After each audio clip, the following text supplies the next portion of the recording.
Ini adalah kasus kehamilan yang tidak seperti biasanya. Jadi si ibu ini tes packnya positif dan perhitungan dia sudah harusnya memasuki 8 minggu. Tetapi tanpa ada rasa nyeri, tanpa ada flek. Terus dia melakukan pemeriksaan pertama kali dan kita tidak tahu kehamilannya tidak ada di dalam rahim. Dan hati-hati, gambaran-gambarannya menyerupai titik-titik hitam di rongga rahim.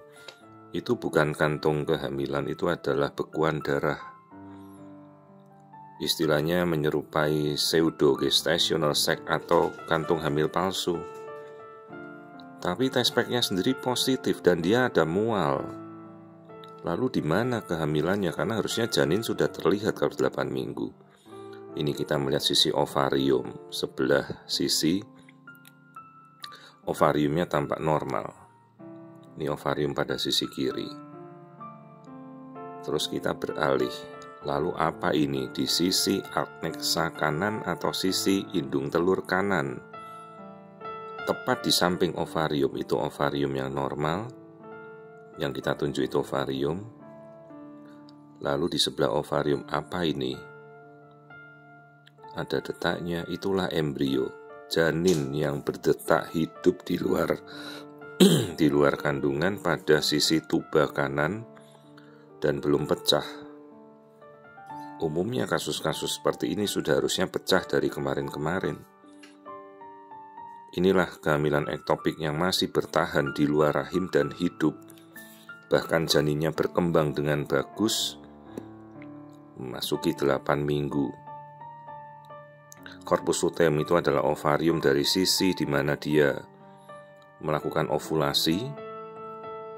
Jadi pembuahan semuanya terjadi di luar kandungan. Terus dia mau masuk tidak bisa karena sudah kandung besar. Jadi semua pembuahan itu selalu terjadi di luar kandungan karena ovarium kan di luar. Ovulasi terjadi, telurnya di luar. Lihat ini menuju ke 8 minggu. Janinnya hidup.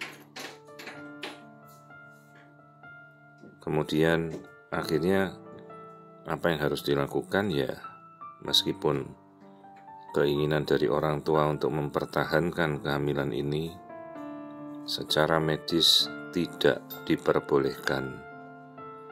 Karena resiko yang dipertaruhkan adalah nyawa si ibu. Perdarahan bisa sangat dahsyat.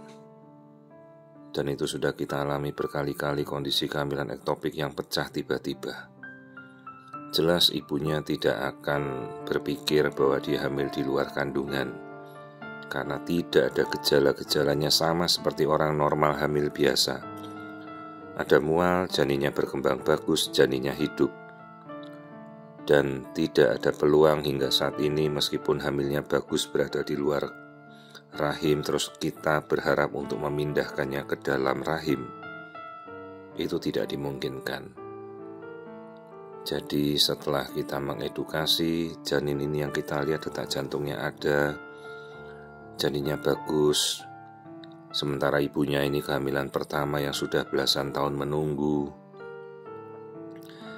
Apa boleh buat? Meskipun dia ingin mempertahankan secara medis itu tidak bisa kita lakukan. Jadi opsi yang kita akan lakukan adalah melakukan tindakan untuk membersihkan dan mengangkat kehamilan di luar kandungan itu di mana janinnya masih hidup agar tidak membahayakan nyawa si ibu.